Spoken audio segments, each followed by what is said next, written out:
Mister Mauro Zironelli, arriva finalmente quella vittoria tanto inseguita. Sì, dai, ci voleva per il morale, per tutto, per i ragazzi che hanno fatto sempre delle grandi partite. Secondo me, come avevo detto, non eravamo in crisi di gioco, ma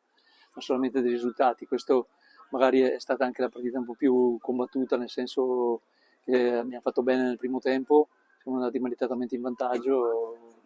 però dopo siamo riusciti a contenere il Montecchio che ovviamente ha avuto la reazione, però contrariamente alle altre volte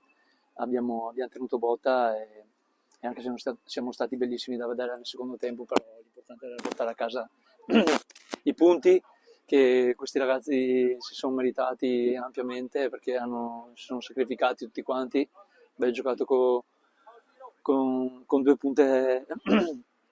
anche sugli esterni e quindi abbiamo cercato di essere il più offensivi possibile, sempre con più equilibrio e quindi stiamo procedendo su questa marcia e siamo contenti, però ripeto, è una vittoria, adesso c'è già subito la partita, non abbiamo neanche tempo di festeggiare, quindi recuperiamo bene le forze e pensiamo a mercoledì.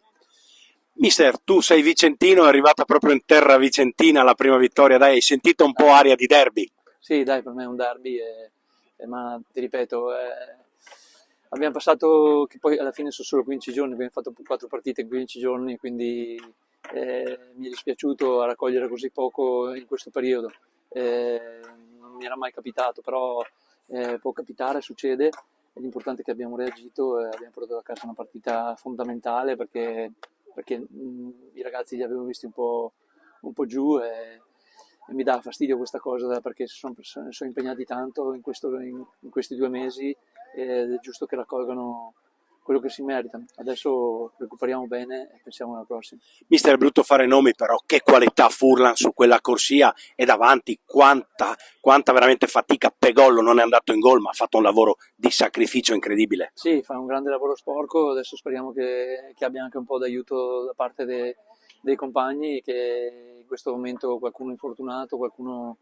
come Menato è stato fuori per 3 giornate di squalifica, quindi abbiamo bisogno di ricambi perché gli impegni sono tutti ravvicinati, saranno sempre così fino a Natale se dovessimo andare avanti anche in Coppa, quindi avevamo pronosticato 24 partite da qua a Natale, ne abbiamo già fatte 5 più 2 del Coppa Italia 7, quindi sono tantissime, abbiamo bisogno di tutti, però oggi non ce n'è stato uno che non abbia meritato la mia stima perché si sono sacrificati tutti quanti ed è quello che serve, l'importante sì è il gruppo fuori dal campo, ma poi ci cementa in campo il gruppo.